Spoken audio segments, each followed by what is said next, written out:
Nesse vídeo, nós vamos continuar discutindo o movimento retilíneo e, em particular, agora a gente vai estar interessado no estudo da conservação de energia mecânica, que é um tópico que aparece já em cursos anteriores, mas agora a gente vai estudar ele uma perspectiva um pouco diferente. Então, nos vídeos passados, a gente viu que a equação fundamental, né, no caso unidimensional para uma partícula, tem essa forma, e a questão central é qual é a força F, né, que a gente vai colocar aqui, qual é essa função.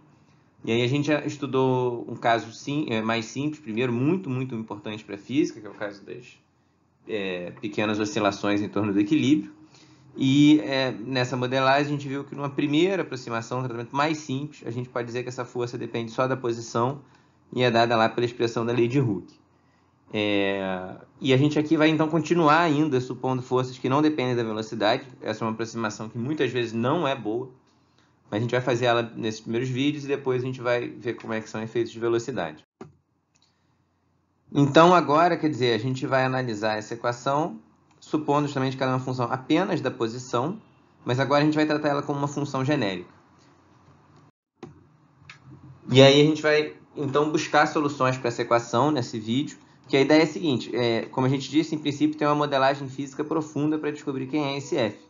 Mas nem sempre é possível, simplesmente. Você, muitas vezes, não tem como, de primeiros princípios, descobrir o F. Então, a estratégia, às vezes, é a seguinte.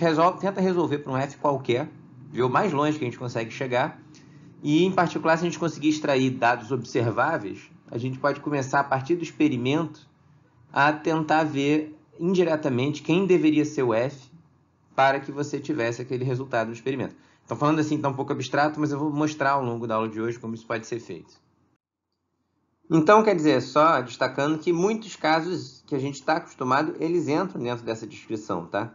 Então, por exemplo, a queda livre, né? Se a gente desprezar a resistência do ar, a gente viu esse exemplo em aulas passadas também, né? Você solta um objeto com a velocidade em direção ao centro do Sol. Aqui a mola que a gente viu na aula passada, a eletrostática, né? A eletrostática, vocês veem no curso de Física 3, a força vai ser carga vezes o campo, né? E o campo na eletrostática depende só das posições aqui das partículas e assim por diante. Tem, então, realmente vários casos que caem aqui dentro. Vamos, então, antes de tentar resolver, seguir o caminho que a gente vem fazendo todas as aulas, né? Ver o que as simetrias permitem dizer sobre esse problema. Em particular, pensando via mecânica da similaridade. Ou seja, o que relações de escala permitem antecipar desse problema.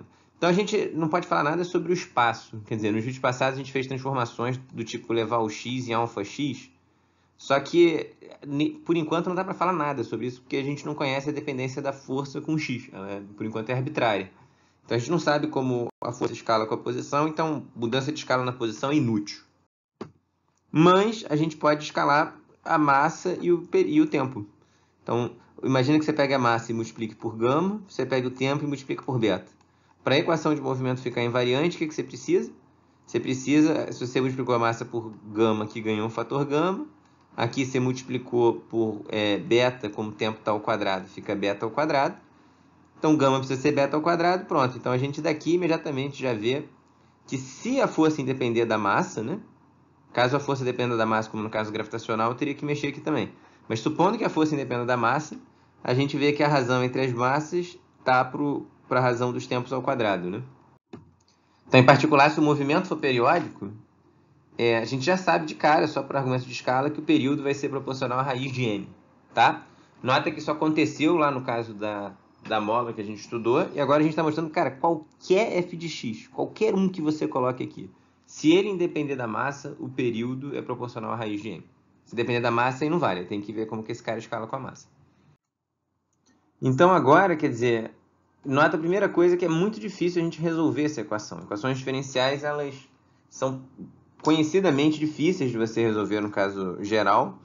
E para mostrar para argumentar como que ela é difícil, eu quero comparar com um caso diferente. Imagina que a equação fosse da forma MA é igual a F de T. Aí você poderia resolver diretamente, porque o A é a derivada segunda da posição no tempo. Então, se você integrar esse lado direito aqui no tempo duas vezes, e o lado esquerdo no tempo duas vezes, você acha a solução. Agora, se em vez de um f de t a gente tem um f de x, não dá para a gente integrar isso aqui no tempo direto, né? Porque a gente não sabe como é que o x depende do t. Isso é exatamente o que a gente quer descobrir. Então é muito complicado resolver diretamente esse problema. E aí a gente vai ter que buscar um outro caminho. E justamente, quer dizer, um caso comum em física, quando está confuso, busca os casos que você está acostumado. Então, já em Física 1, às vezes até no ensino médio, também no ensino médio, tem alguns casos particulares dessa equação que a gente está acostumado. A gente mostrou no início do vídeo. Em todos esses casos, um conceito que foi central para ajudar a gente a resolver o problema foi o conceito de energia potencial. Então, por exemplo, quando você tem uma queda livre, você define uma energia potencial que é mgx, e a força ela é menos mg, ela é menos du dx. Na mola, vocês viram lá na física 2, o potencial, a energia potencial é meio de kx2, a força é de novo menos du dx, vai ser o menos kx, que é a lei de Hooke. Aqui o caso gravitacional, às vezes o pessoal é menos visto, né? Mas a força ela é menos gm sobre 1x sobre 1 sobre a distância ao quadrado. Isso também é menos du dx, a energia potencial é essa daqui, né? Então, todos esses casos mostraram que energia potencial era um conceito útil. Bom, vamos tentar seguir um caminho parecido aqui. Ou seja, vamos definir o U tal que a derivada dele, multiplicada por menos 1, seja a força f de x, que por hipótese é dada, né? Eu estou querendo, conhecido esse f de x, descobrir o movimento. Primeira coisa, nota que essa função sempre existe, porque eu posso eu definir esse U de x como sendo a integral entre um ponto de referência qualquer que eu escolhi e o x. E aí, quando eu integro isso, f de x' dx', se você fizer um d dx aqui faltou um menos, desculpa, você vai ver que chega exatamente nessa equação. Então, é sempre possível escolher um u, tal que essa equação daqui seja satisfeita, e, na verdade, você tem infinitos u's, né? Porque você pode mudar esse xp aqui à vontade, que você quiser, né? Que corresponde a mudar o u por uma constante, tá? Peço para vocês verificarem isso. Por uma questão de notação, nota que a gente está botando aqui x', né? Só para não confundir com o limite da integração, né? Então, esse x' aqui é uma variável muda. Só para ficar mais rigoroso, para a gente não fazer confusão. Então, isso aqui a gente está definindo, motivado por aqueles exemplos. Agora, a gente vai querer verificar formalmente que esse conceito vai ser útil nesse caso. Então, motivados pelos exemplos que a gente conhece, a gente vai analisar essa equação daqui, tá? E aí, então, esse u, em princípio, é uma função de x conhecida. Para uma discussão bem mais formal, eu remeto vocês ao livro-texto, deem uma olhada lá. Mas aqui a gente vai, então, seguir esse caminho, até para não ficar fazendo uma coisa muito, muito técnica aqui no vídeo, né? Então, primeira coisa, como que agora a gente pode, vou mostrar para vocês, usar esse conceito para ter uma solução geral, né? Para qualquer U. Então, o ponto de partida vai ser observar o seguinte. Nota que se você pega a aceleração e multiplica pela velocidade, isso aqui eu posso escrever como sendo dv dt vezes v, tá? Porque a aceleração é dv dt. E aí, isso daqui quer dizer a mesma coisa que meio da derivada no tempo de v ao quadrado, tá bom? Então, essa identidade daqui ela é bastante útil, porque agora a gente pode chegar aqui e multiplicar pela velocidade dos dois lados da equação. Então, por que eu estou fazendo isso? Qual é a motivação matemática para fazer isso? Ela é basicamente a seguinte, a velocidade é dx dt. Então, quando eu multiplico aqui pela direita por um dx dt, posso cortar aqui os dx, né? E a gente fica, então, do lado direito com a derivada no tempo. Esse é o sonho de consumo da gente, porque a aceleração é uma derivada no tempo segunda, né? Quer dizer, a velocidade é uma derivada no tempo. Então, se eu fico com uma derivada do tempo do lado direito, eu consigo integrar no tempo diretamente, que é o que anteriormente eu disse que não dava para fazer em geral. Então, realmente, definir esse du dx é mágico, porque aí só multiplicando por dx dt, eu consigo me livrar aqui, né, do dx no denominador e ficar com um diferencial temporal do lado direito. Então, de novo, claro que esse procedimento não é matematicamente totalmente rigoroso. Peço para vocês verem no livro-texto uma discussão mais rigorosa, tá?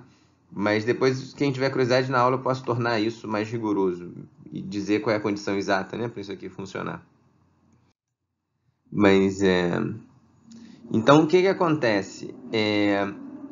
Quando você, então, faz isso, esse lado direito a gente tinha trabalhado, tinha visto que pode escrever com uma derivada total no tempo. Então agora a gente ficou com uma derivada total no tempo na esquerda e na direita. Perfeito. Porque agora eu posso passar tudo pro lado, esse cara para o lado direito, tá? E esse mv2 sobre 2 vocês conhecem bem, é a energia cinética, estou chamando ela de T. Então a gente tem que a derivada do tempo de T mais U igual a zero. Então, essa é uma das ferramentas principais para você resolver equações diferenciais, que é você tentar achar constantes de movimento, ou seja, tentar encontrar grandezas que ficam constantes ao longo do movimento. E essa grandeza tem um nome muito especial para a gente, ela é a energia mecânica. Então, a gente descobriu uma coisa essencial para a gente aqui, que é que a energia mecânica é uma constante de movimento. Tá? Então, a energia mecânica pode ser escrita como a soma da energia cinética, que é a função da velocidade, e da energia potencial, que é a função da posição. Então, e aqui estão elas escritas para a gente novamente. Então, alguns comentários fundamentais. Primeiro comentário central. Isso que a gente fez aqui vale porque a gente está lidando com o movimento em uma dimensão para uma força que depende apenas de x. Isso daqui não vai ser verdade em casos gerais. Esse cara, em geral, não vai ser conservado e muitas vezes eu não vou conseguir definir esse u. Mesmo para forças que dependam só da posição, em mais dimensões, eu nem sempre consigo definir essa energia potencial aqui, tá? A gente vai ver isso mais para frente no curso. Então, isso é muito particular do caso 1D, mas ele vai ilustrar um dos aspectos centrais de como abordar, de um ponto de vista mais abstrato, a mecânica, que é a ideia de você buscar essas constantes de movimento. Então, o que são constantes de movimento? Aqui, essa energia, nota que essa energia é função da posição e da velocidade, e é uma função que tem a propriedade que quando você deriva ela no tempo e usa a equação do movimento, ou seja, você usa... Qual é a equação de movimento aqui? É que MA vai ser igual a menos du dx. Quando você usa a equação de movimento, você vê que, então, ao longo do movimento, essa grandeza é conservada. A derivada dela é zero. Tá? A gente, na verdade, vai lidar com constantes de movimento o curso inteiro, e algumas vão ser mais complicadas do que essa. Essa função em particular é função só de x e de v. Depois a gente vai ver coisas mais complicadas do que isso, tá? Então, essas observações têm que estar na mente de vocês. Como eu disse, eu não segui o caminho mais rigoroso, mas é importante saber que nem sempre dá para definir esse u. Para uma partícula em uma dimensão, com uma força que depende apenas da posição, eu consigo. Mas coisas mais complicadas do que essa, não contem com isso. Agora, o procedimento geral de buscar grandezas conservadas, buscar constantes de movimento, é central na busca por soluções de equações diferenciais. Agora eu vou mostrar para vocês como que a gente consegue isso, usar essa energia de forma bem poderosa aqui no nosso problema. Então, primeiro, só comentar que desde o ensino médio vocês usam a conservação de energia mecânica para obter soluções parciais do seu problema. Então, em particular, se eu solto aqui de uma altura h um bloco e pergunto a velocidade com que ele chega no chão, você consegue usar a conservação de energia para descobrir essa informação rápida. Então, a gente, em vez de encontrar o movimento completo, a solução completa, que é encontrar o x de t, a gente, no ensino médio, na Física 1, usa energia e outras leis de conservação para obter respostas parciais sobre o sistema. Cara, aqui eu vou mostrar que, nesse caso unidimensional, essa equação de conservação é suficiente para resolver completamente o movimento. É isso que a gente vai mostrar agora. Então, é bem mais forte. Bom, como é que a gente faz isso? Vou reescrever essa equação. Eu agora posso dizer que a energia cinética, né, que é dada por essa expressão, lembra que dx dt é velocidade, ela vai ser igual a E menos U. E agora, a gente então tem que dx dt vai ser a raiz de 2 sobre m vezes E menos U. Só reescrevi o que estava no slide anterior. Agora, passo o dt para o lado. A gente tem aqui uma equação que a gente pode diretamente integrar. E aí, quando você faz isso, a gente consegue a solução do problema. Então, agora, ó, quando você integra entre tempo zero e tempo t, o dt, né, quando você integra, ele vira t menos o tempo inicial, que eu estou escolhendo como zero. Então, aqui fica só o t. E o lado direito fica uma integral entre a posição inicial, que é a posição no instante t igual a zero, e a posição no instante t, tá? Então, essa expressão daqui ela é super profunda e vamos explorar ela nos próximos slides melhor. Primeiramente, nota que o tempo, então, ele é proporcional à raiz de m, tá? Como a gente tinha antecipado por mecânica da similaridade. Em segundo lugar, nota que, de novo, você precisa de duas constantes, duas condições iniciais para determinar o movimento. Até agora, a gente vinha sempre falando em posição inicial e velocidade inicial.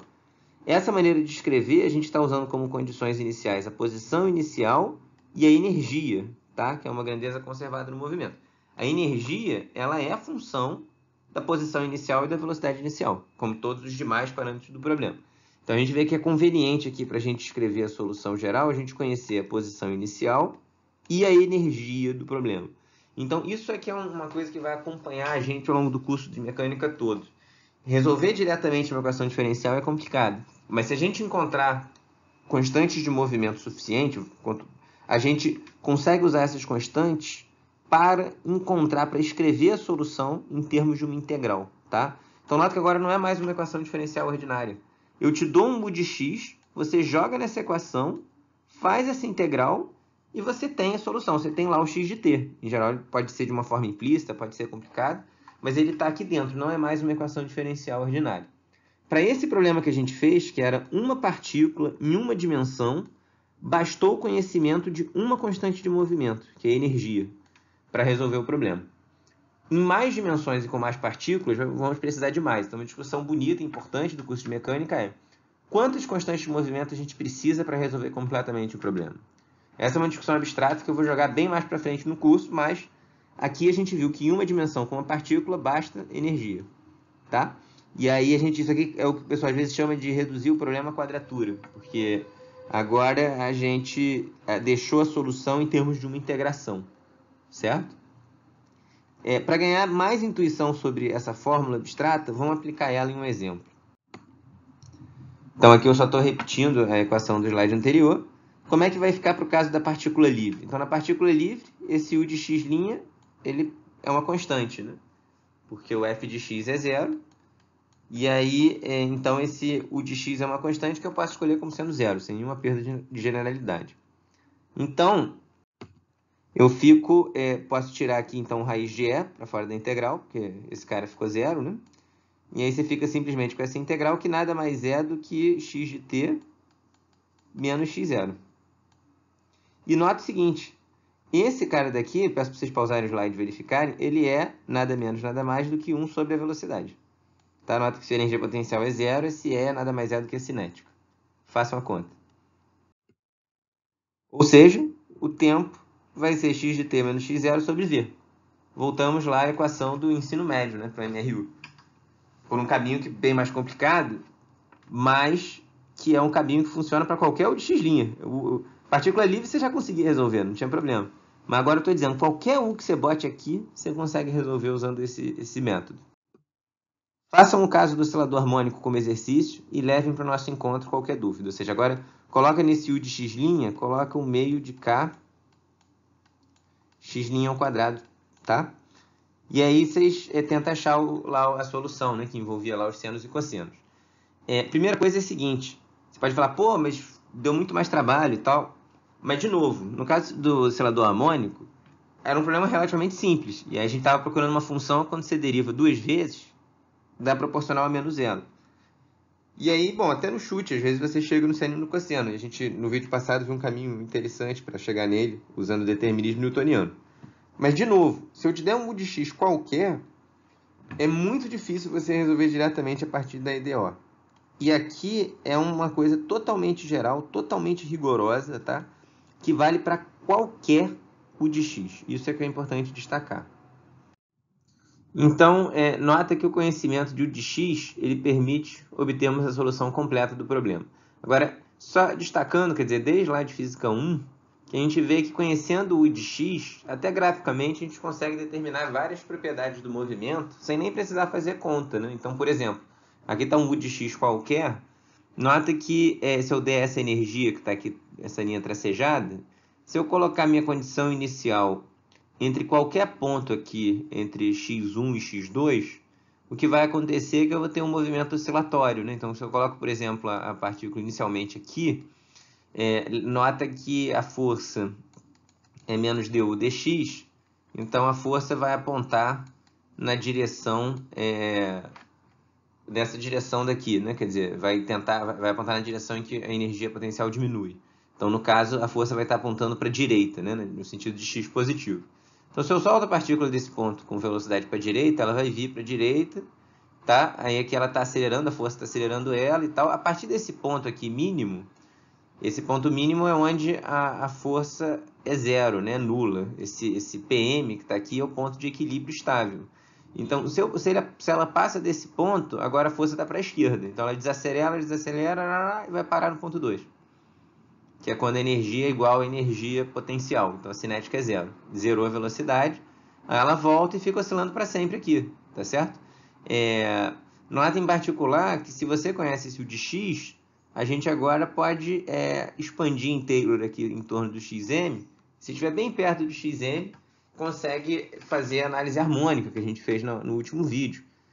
A gente vai retomar essas discussões em próximos vídeos, mas só para dizer que uma solução qualitativa a gente pode ver desse gráfico, né? Por exemplo, se você coloca como posição inicial aqui, por exemplo, aí aqui o que está acontecendo é que a partícula, em princípio, vamos supor que esse gráfico continua para sempre assim, descendo, agora você tem um movimento que não é periódico, né? A partícula vai para sempre para a direita, não volta nunca mais. Entre x2 e esse x3 aqui que eu estou marcando, por exemplo, não tem como ter essa energia E. O mínimo que ela vai ter é esse topo aqui, né? Inclusive, se você der uma energia maior que esse topo, nota que aí não é um movimento limitado, ela vai embora, né? Se você der a velocidade inicialmente para a direita, ela vai para o mais infinito. Se você colocar com uma energia aqui acima, por exemplo aqui, né? Mas com velocidade negativa, ela vai para menos infinito. Então, todas aquelas análises que você está acostumado a fazer em Física 1, né? Algumas delas a gente vai retomar em vídeos posteriores. Em particular, né, imagina que você dê essa energia que está tracejada e que a partícula ela fique oscilando aqui nesse poço. Então, a expressão que a gente demonstrou geral, ela permite fazer a gente achar o período do movimento como função da energia, tá? Ele vai ser exatamente a expressão que a gente tinha posto anteriormente, mas, por exemplo, coloca aqui como posição inicial x1 e aí vê o tempo que leva para ela chegar em x2, pela equação anterior. Só que isso é só, o período vai ser, ela vai ter que voltar também, né? Então a gente tem que multiplicar por 2 essa expressão aqui, tá? Nota da expressão anterior, vocês podem demonstrar rapidamente que o período independe, né? Que o tempo vai independer se ela está indo de x1 para x2 ou de x2 para x1, vai ser o mesmo tempo. Então realmente o período é encontrado multiplicando por 2. De novo, que a gente tinha comentado já lá na frente, né? Ou seja, o período é proporcional à raiz de m, né? Que a gente poderia ver por similaridade. Coloquem aqui, por exemplo, o de x' como sendo do oscilador harmônico, né? Lei de Hooke. Descobre e verifica lá, que vai obter a expressão que a gente teve no slide anterior. Enfim, isso aqui dá para a gente usar para zilhões de coisas, é uma expressão muito geral que a gente ainda vai explorar nos próximos vídeos. Em particular, nota que agora que a gente tem essa expressão supondo que a gente conheça o de x. Mas como a gente disse, quer dizer, muitas vezes você não sabe qual é a sua energia potencial. Só que agora, a partir da energia potencial, a gente consegue prever uma coisa física, que é o período de oscilação, né? Nota que esse caso aqui é porque está oscilando mesmo, né? Para essa energia que a gente escolheu. Como eu disse, dependendo da condição inicial, pode não ser um movimento oscilatório, ele pode ser um movimento ilimitado. Mas supondo que seja um movimento oscilatório, nota que essa expressão me dá o período como função da energia. Você bota energias diferentes, vai pegando energias diferentes, vai tendo períodos diferentes. Então aqui você pode fazer uma experiência que você vai variando a energia do seu sistema, né? Vai dando cada vez uma velocidade maior, ou soltando de cada vez posições mais longe do equilíbrio, e ver o tempo que ele leva para voltar. E aí você construindo essa função período como função de energia, você pode agora resolver o problema inverso, que é perguntar o seguinte: nossa, qual tem que ser minha força para eu observar esse período? Então, na verdade, até o ideal seria a gente conseguir inverter essa fórmula e obter o U como função de T. Esse é um problema muito difícil, problemas inversos geralmente são muito difíceis, e vai levar aos chamados potenciais cisalhados, que a gente vai estudar depois no curso. Mas é só para dizer que, realmente, a gente tem essa relação aqui entre uma coisa que a gente observa e uma coisa abstrata, que é a lei de força, tá? Que é uma coisa muito importante. Depois, até nas listas, principalmente, a gente vai explorar bastante essa expressão daqui. Por fim, eu deixo para vocês um desafio, que é o seguinte.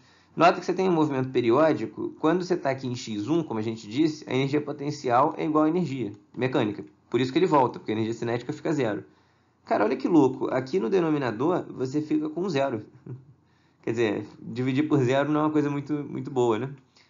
E aí a pergunta é o que está acontecendo aqui? Quer dizer, eu estou dizendo que essa fórmula é absurdamente geral e aí tem um zero no denominador. Ele atrapalha, interfere em alguma coisa?